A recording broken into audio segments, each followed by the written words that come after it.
What's going on, Virgo? Welcome to your weekly forecast for the week of January 18th through the 24th of 2021. I appreciate you so much for being here. This might be the last week that I have these weeklies on YouTube. So if you enjoy this content, please do join me on my website. I will be posting a link to that when it opens. If it doesn't, I'll be here next week to deliver the content here.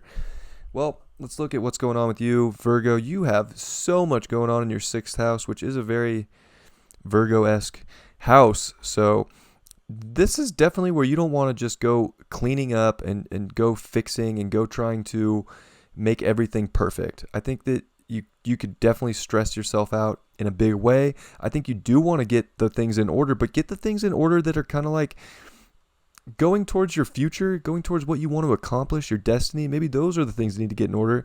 And especially with your ruling planet Mercury in trine to the North Node in your 10th house, put your mind and your focus on where you want to go, on what you want to accomplish. Maybe it's just the little mundane things that could be stressing you out when really there's something bigger that you want to focus on, especially with Uranus and Mars conjunct with the moon in your 9th house. You want to radically expand and explore new things. I think if you're just trying to go after and clean up old things that aren't bringing you a sense of happiness, that aren't bringing you a sense of like destiny call, like it could be stressful, and you're going to have the sun move into it with Saturn, making a first quarter square to the moon in your 9th house. A lot's kind of shifting and turning, and I think that you need to embrace it and kind of take responsibility for where you're shifting and turning towards, and open up those new stories, take action there, and kind of let some of the other stuff just maybe get a little dust on it. And I know, Virgo, you're like, no dust anywhere. Well, some things don't need to be cleaned up all the time. Maybe some things need to be thrown away so that you can build and grow something and clean and dust off something that you actually want to clean and dust off. So maybe not just hoard physical things, but to move past what objects in life or what things in life are not expanding and growing you towards the destiny that you want to have. Venus in your 5th house is really trying to open you up to the beauty and the love within your heart, how to express that. It's going to sextile Neptune. So I think that the more you can really open up your heart, the more you're going to open up with the right people that are going to take you towards the destiny. Make sure that relationships are based around love and that like heart chakra. And I think that that's beautiful. Ceres is there too. So I think that, the more you can nurture your heart, the more that you're going to be able to go after what you want to accomplish and not stress yourself out with little things that might just be in the way this week. And I think that'll help a lot too. You do have Hermes in your 4th house, sextile that Mercury. There's a lot of analytics going on. I think you're definitely just going through a lot.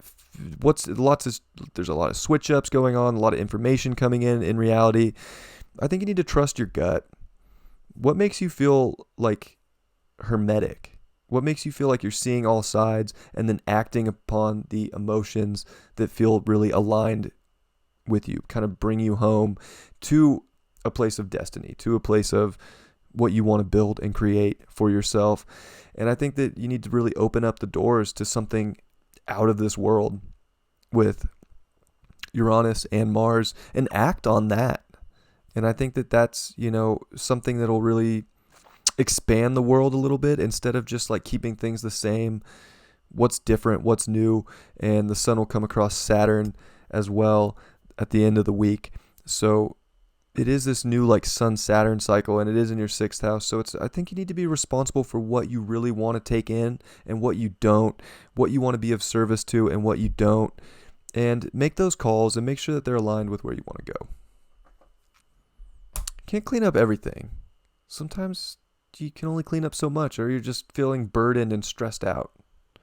Clean up the stuff in life that's going to take you towards exactly what you want to do, the highest purpose. Wow, you got the Fool card reversed. Maybe you feel like there's just so much reality going on that you feel like you're taken away from your purpose right now. And you feel like maybe a fool And I think the Fool reverse kind of is like a foolish feeling, like, oh, there's so much going on in this world. I don't know where to go. Well, I don't think anybody knows where to go right now. It's wild times this week and anything can pop up at any time, but you're always guided. I think that you need to focus on the ultimate mission and just go about it and go about where you're guided and go about the journey without like stressing so much about what the journey needs to look like. And I think that that's part of all that sixth house stuff is kind of like, can you focus your energy on the ultimate goal instead of just stressing about everything? Disconnect from what's stressing you out and connect to your heart, connect to the beauty of things, and go after what's expanding and growing you and not keeping you stagnant. I love you very much, Virgo. I will catch you next time. Peace.